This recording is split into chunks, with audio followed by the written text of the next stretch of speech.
Hello, a little update about the tracks on the Karl-Gerat siege mortar. With the kit comes, I know I've mentioned this in the other videos, but there are a few problems with this. The kit comes with this long piece of, I don't know what it's made of, silicon I think, track, and the detail on it isn't very good. So you can see it's just barely noticeable on there. By the time you get some paint on that, I don't think it'll be noticeable at all. So what I decided to do was to buy a set of tracks for it, and they were, I think they were about 14 quid from E-Models in Stoke-on-Trent in the UK. When it arrived, I put a lot of pictures in on this video, so you'll be able to see the pictures. You'll be able to see the pictures, and you'll see how I unpacked it. But it seemed to be really quite good. There are some limited instructions on the back. At the end of the day, there's not a lot needs to be done. The instructions are fairly simple on it.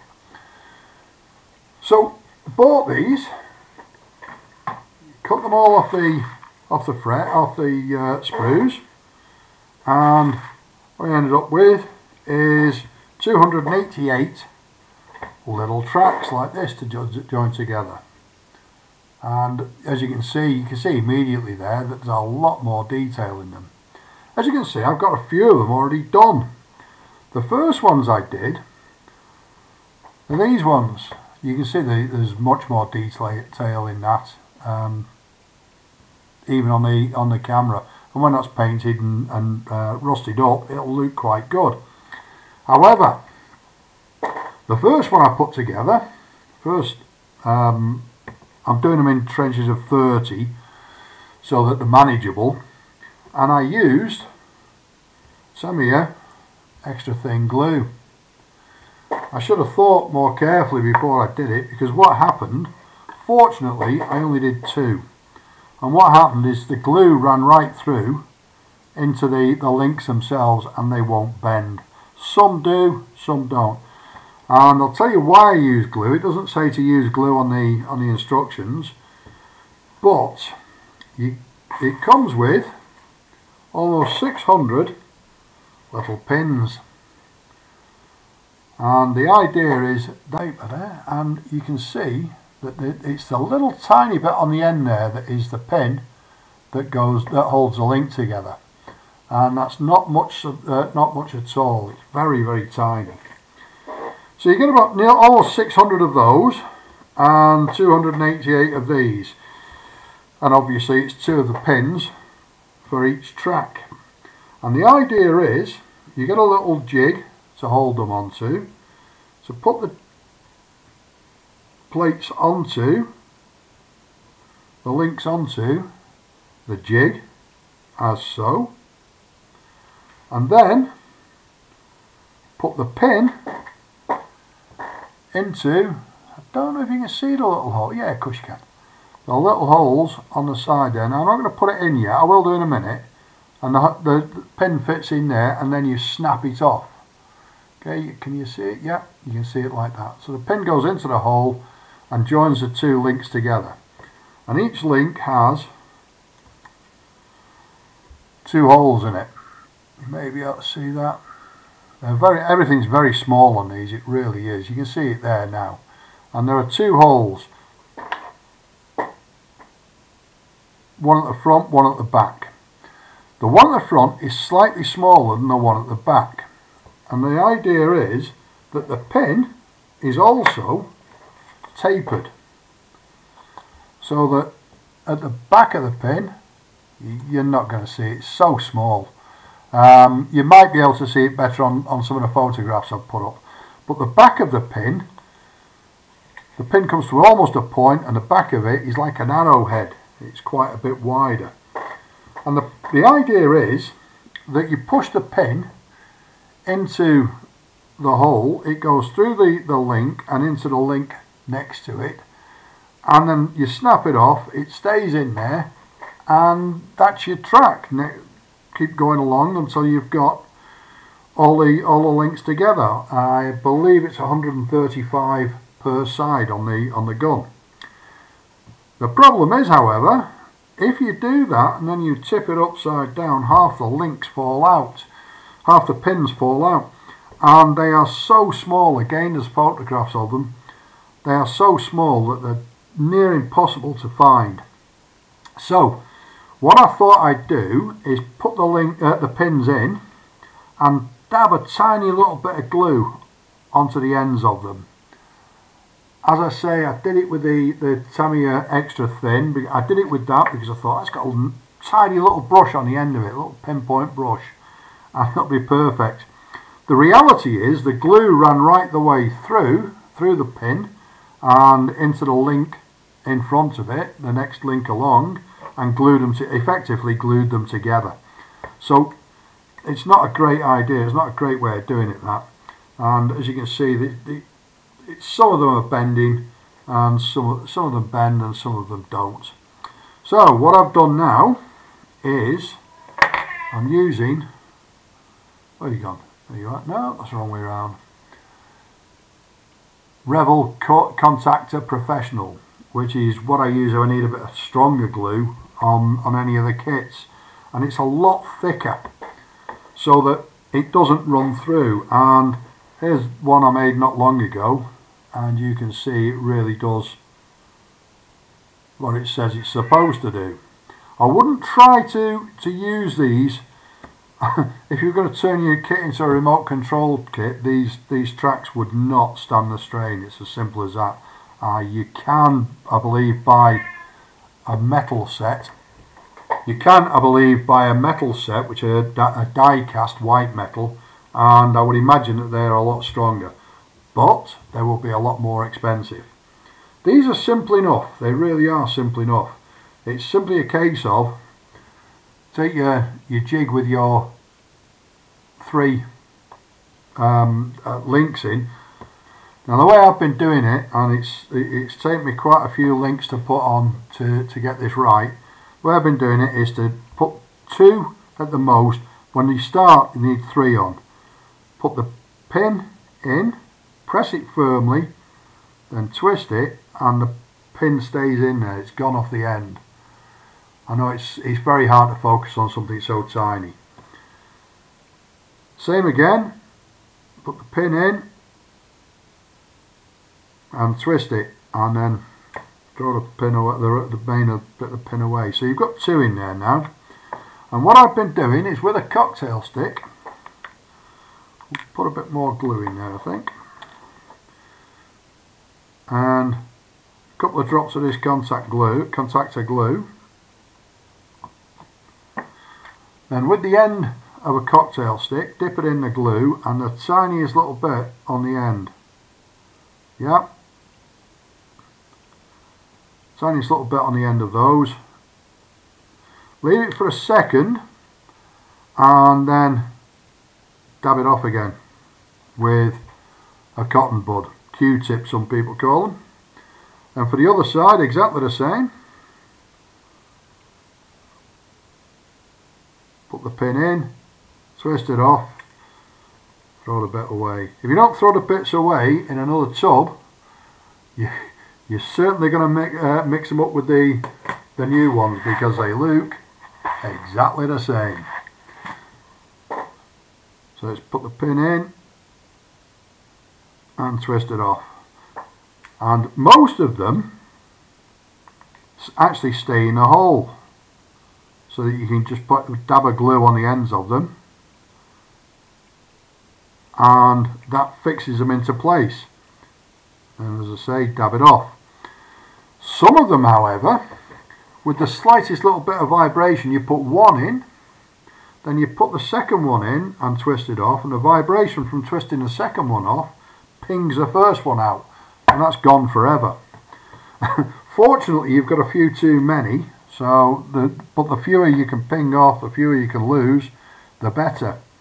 Then it's a case of, as I say, I'm only doing 2 at a time, because I think it will cause immense problems if you do more than 2. It will become unmanageable. and I've moved it along 1 notch. Then put 2 more links on, push those down into place. If they don't go in, what I find is a little piece of PVC or a ruler, and just press them down firmly in there, and then the holes will all line up. Of course, these have all been fettled, they've all been cut off the sprues and fettled. I know where that one's gone. Again, into the hole, twist it, throw it away. Into the hole, twist it, throw it away. Couldn't get much more boring, could it? So, little dab of glue on the ones that you've put in, not the empty hole. Little dab of glue, give it half a second, and then dab it off. And if you don't dab it off, it'll run onto the jig itself, and then, of course, you've glued it to the jig, and you've got to cut it off there. Just do this side, and then we'll take it off the jig so it doesn't get stuck on it.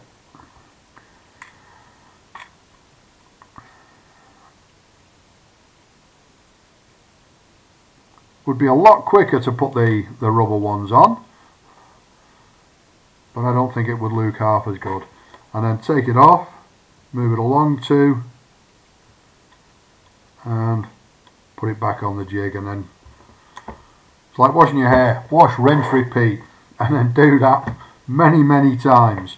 As I say, I've done 30 links on a sprue, on a trench. That way I can handle it much more easily. You can imagine trying to put them together when they're as long as this. But this will make a great template, because if I make as many, if I make my links as long as this one, then it's going to fit, isn't it?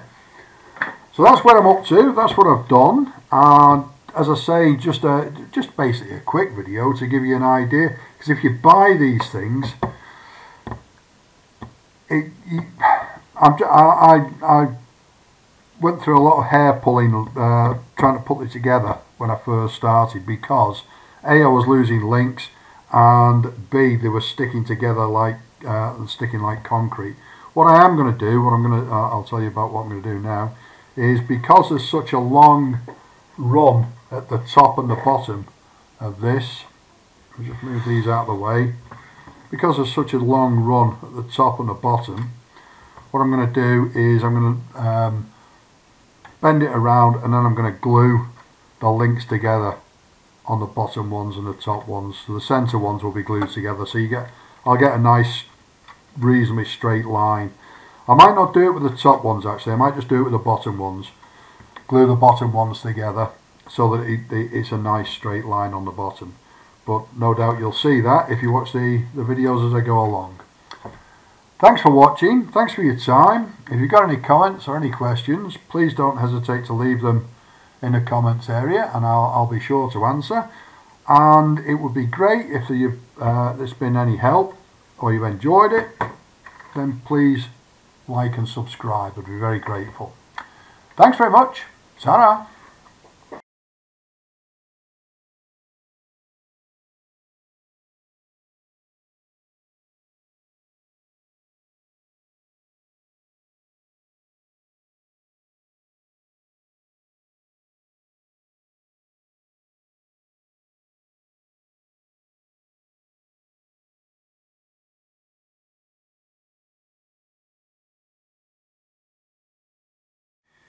Hello, welcome back. As you can see, I've assembled the hull of the German siege gun.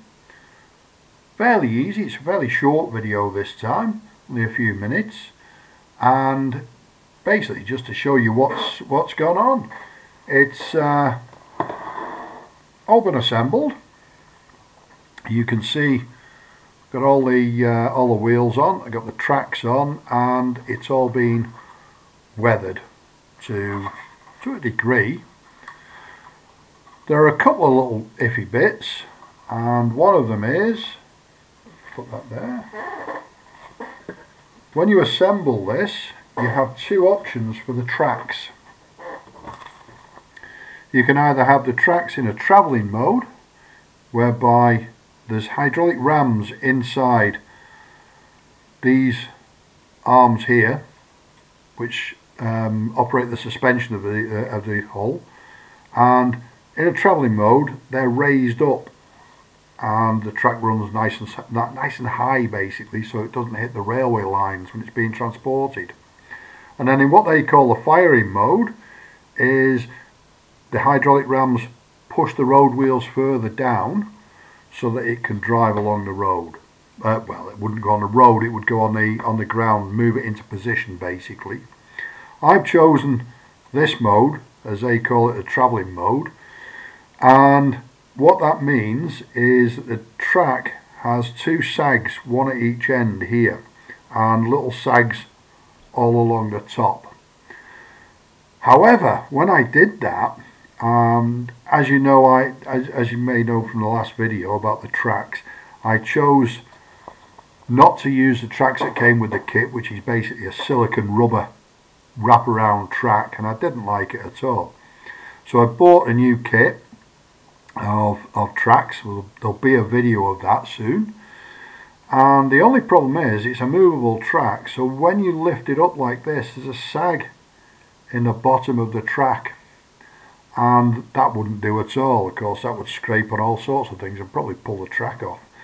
So what I've had to do is I put an extra, I left one of the links out of the track, so that made it a little bit tighter, and then I've put a spot of ultra glue on each of the wheels and pushed it up. We're never going to brum these things along, and indeed none of the wheels turn on this, so it didn't really matter.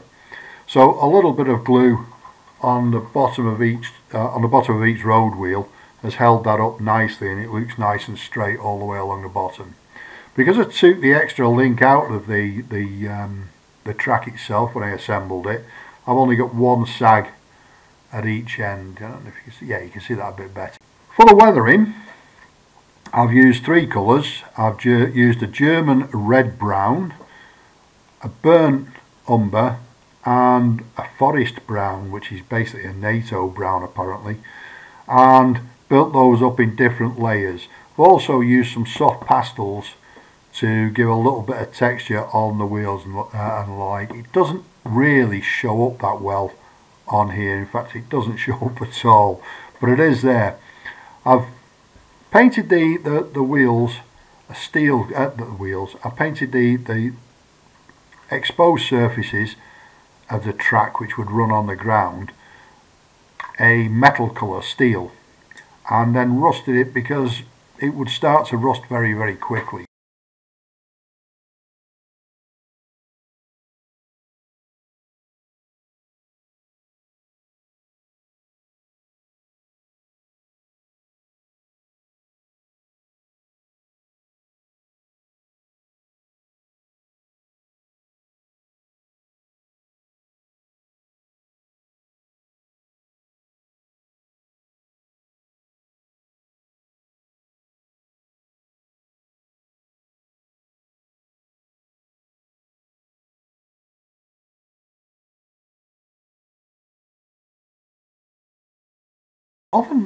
Although it was really quite simple, there was no difficulty in putting it together at all. On the inside here, I've painted two frames, and the two frames go on the inside, but I haven't fixed them in. They're just put in there loosely on both sides, and the reason for that is, okay, I put the two frames in, but I haven't fixed them. As I say, these are the two frames. You put them together, then it tells you to put them inside the hull. There are two locating bars on each one of them, two locating points on each one of them, and that's it.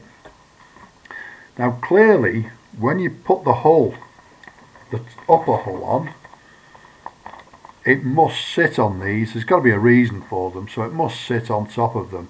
They're just sat in there, as you can see. So what I've decided to do is I've not fixed them in.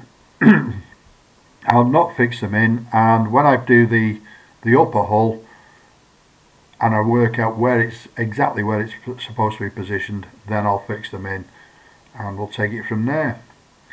Other than that, just a quick one today, as I say, and that's where we're up to. Any questions or comments, please leave them in the comments box below, and it would be great if you could like and subscribe. Thanks very much. Ta-da!